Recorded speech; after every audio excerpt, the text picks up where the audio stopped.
Hello, I'm John.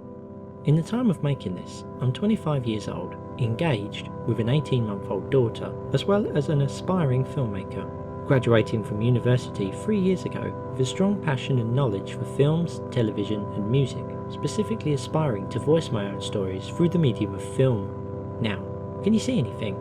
Do you notice anything odd about me? Perhaps my unusual gait, clenched fists, head down, appearing somewhat alien to my surroundings at a first glance. Confused or lost body language? In all honesty, this is just how I appear. Maybe if you approached me and tried speaking to me, would you notice anything then?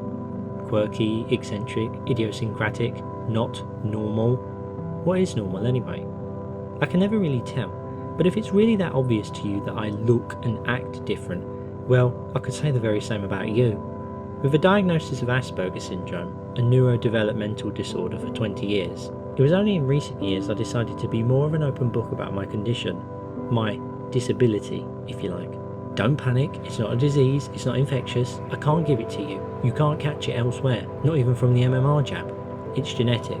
I was born with Asperger's and have to live with Asperger's, along with around 700,000 others from the UK alone. Anyway, becoming more of an open book has helped me sift out who my close friends are and who is shallow enough to unfriend me on the basis of knowing about myself and this condition.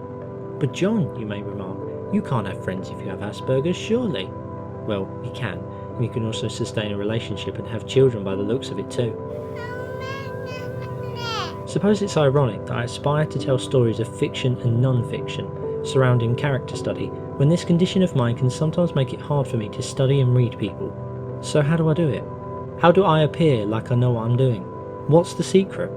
Well, there is no secret. Just years of practice, coping mechanisms, the experiences of life, and support, something some who have the condition, like myself, have been less fortunate to have. Why take so long to open up? Well, it's difficult enough having Asperger Syndrome, but if you pile clinical depression and a generalised anxiety disorder on top of that, you have this vast juggling act that doesn't require lifting a finger. A train of thought that craves on derailment. Everything feels like it's going 1,000 miles an hour. And then, when I do manage to process what I want to say, and then, well, say it, the intention gets lost in translation between brain and mouth, coupled by the wrong type of body language that accompanies the thought that is eventually said. You don't look autistic. What does that even mean? I find idioms of old baffling enough and you decide to throw that one at me as well. It's why I find it easier to write and express myself through this. My fiancée, bless her heart, is committed, loving and caring enough to want to understand, something I am eternally grateful for. I am blessed, and God knows where I'd be if not for my family or my fiancée. It's puzzling certain areas of the government don't seem to have a similarly caring outlook, but that's for another short film of mine altogether. Sorry, shameless plug. An arguably regressive yet polarised society hasn't made the transition into adulthood as a millennial easy neither, but bad comes with the good. And I'm certain with enough perseverance, those like myself with a similar disposition will be able to achieve, to do what they want to do. I have Asperger's, and what of it?